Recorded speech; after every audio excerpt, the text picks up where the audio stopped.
Okay, here we are back. If I go over 10 minutes, then YouTube doesn't upload those as easily, so stop in here. Okay, this is Algebra 2 Trigonometry review for a test that we're taking tomorrow.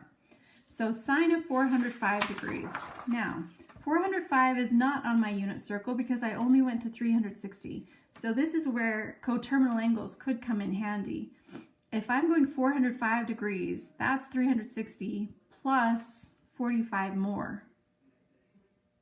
360 plus 45 is going to be 405 degrees.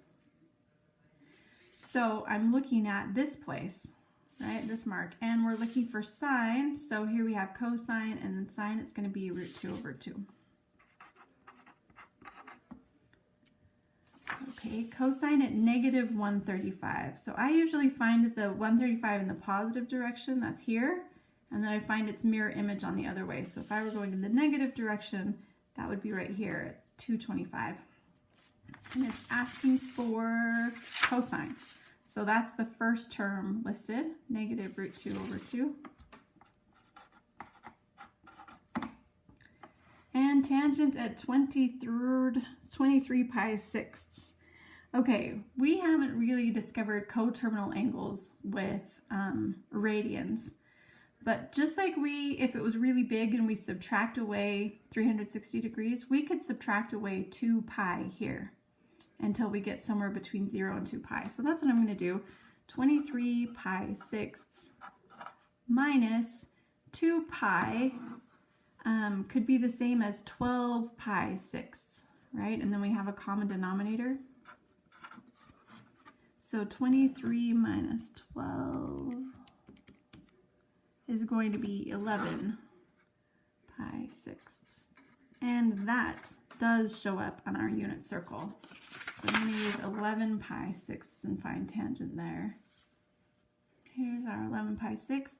Tangent is going to be sine divided by cosine. So this we already discovered in unit circle part 2. It's negative root 3 over 3. Okay, just a reminder that when you take the test tomorrow, you can use a note card. There are some pieces of information that are a little bit tricky to remember. These are the ratios that you're going to use to convert from, radians to degrees and from degrees to radians, right? But you may not have the unit circle on a note card. So I am going to come around and look at your note card. If you have the unit circle on it, I'm taking the whole thing away. Okay, so unit circle you need to be able to do from memory tomorrow as you begin the test. All right, so make sure that you can do unit circle from memory, and it's not a bad idea to practice finding the tangent as well. Okay, a lot of the tangents are really easy. The trickiest one is going to be this root 3 over 3, and if you can memorize where those belong, then you're in pretty good shape. But discovering it is a good mathematical skill, because memorizing things doesn't stick with you as long as discovering or visualizing and remembering how to do something. So tangent is sine over cosine, y over x. I think of rise over run in relation to those. Okay, finally, this was the sort of extra credit part that I just threw in at the end, and I think the reason why they want arc length on these things is just to show you how useful radians can be.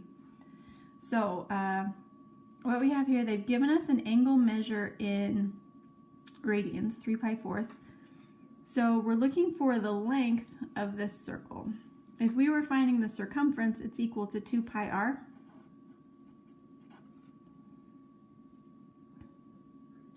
But we only want a portion of the circumference. We don't want the whole thing, we just want this part of it. So what I'm looking for is 3 pi fourths of it out of the whole 2 pi. Okay, so we've got this fraction here. Now these parts go away, so remember we came up with the formula that said for a portion of the circle, let's see, arc length with radians is equal to theta r, where theta is the angle measure in radians. So that's sort of what we came up with here too, 3 pi fourths times r. And it says round to the nearest tenth, so we can just go ahead and type all this into calculator. So I'm looking at 3 pi fourths times 8, and we'll label it in centimeters. Let's see what we've got here. 3 pi fourths times 8. It gives us 18 point, round to the nearest tenth, 18.8. Since this is 4, I don't care what happens after this. Since the number right next to the 8 is 4, I'm going to stay here.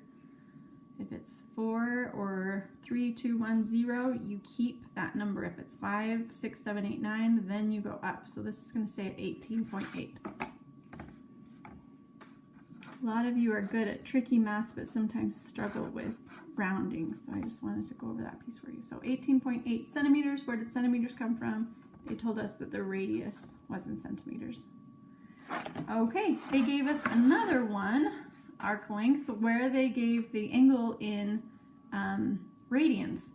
If they give it to us in degrees, let's just go over that formula real quick in case that shows up on the test and you want to go with that.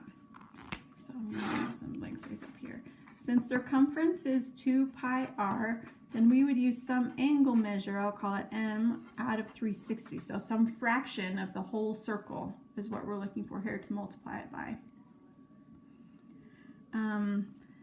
And that's sort of it. There's not an easy way really to get rid of stuff. So we've got m 2 pi r all divided by 360. That formula would work out just fine. Okay, down here, since they gave it to us in radians, then arc length in this case, oh, I should have said, put this up here, it's changed from being circumference to arc length when we're dealing with degrees. So this is the degree measure that they would give us, and then we multiply it by all that stuff to get there. Okay, arc length, when we're dealing with radians, is whatever the radian measure is times the radius, times r. So in this case, we're looking at 7 pi 6 times 5. They're letting us round to the nearest tenth. So we've got 7 pi 6 times 5 gives us 18.3 feet.